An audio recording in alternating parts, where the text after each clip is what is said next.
Çiyan, çoğu insanın adını bile duyduğunda ürktüğü, çekindiği ve görmek istemeyeceği böcektir.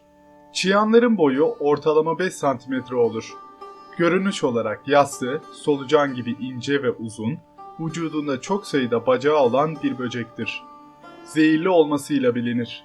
İnsanların ondan korkması ve ürkmesinin ana sebebi görünüşünden çok zehirli olmasıdır.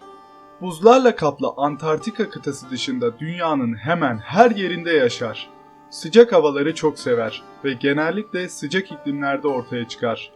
Çok hızlı hareket eder. Gözünüzün önünde olan çiyan hızlı ve ani hareketiyle bir anda ortadan kaybolabilir.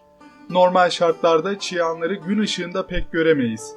Gündüzleri evlerin nemli, loş ve karanlık yerlerinde, taşların diplerinde ve dibi gözükmeyen deliklerde saklanır. Hava kararıp akşam olduğunda çiyanın aktif olma ve beslenme zamanı gelir. Geceleri ortaya çıkar. Böcek, örümcek ve solucanlarla beslenir. Çiyan, eklem bacaklılar familyasının alt şubesi olan çok bacaklılar sınıfının üyesidir. 40 ayaklara kuzen olması ve görünüş olarak benzemesine karşılık çiyanların ayırt edici özellikleri vardır. 40 ayak ve çiyan ayaklarından ayırt edilebilir. Ayrıca çiyanlar zehirlidir ve tehlikeli mikroplar taşır. Çiyanlar sokar, ısırır ve temas halinde zehir bulaştırır. Çiyanı kendisine çok benzeyen 40 ayaktan bu özellikleriyle kolayca ayırt edebiliriz. Peki günlük hayatta bir çiyan tarafından ısırılırsak ne olur? Çiyanın zehri insanı öldürmeye yeter mi? İnsanı öldürmese bile ciddi acılara ve rahatsızlıklara sebep olur mu? Çiyan sıcak havaları sevdiği için havaların ısınmasıyla birlikte doğal ortamda insanların daha çok karşılaştığı böceklerden olur. Bununla birlikte ister istemez çiyan tarafından ısırılan insan sayısı da artar. Çiyan etobur canlılardandır. Kendisini savunmak için içinde bulundurduğu zehri hiç de küçümsenecek bir zehir değildir. Çiyan zehrini vücudunun yan tarafında bulunan ayaklarından bulaştırır.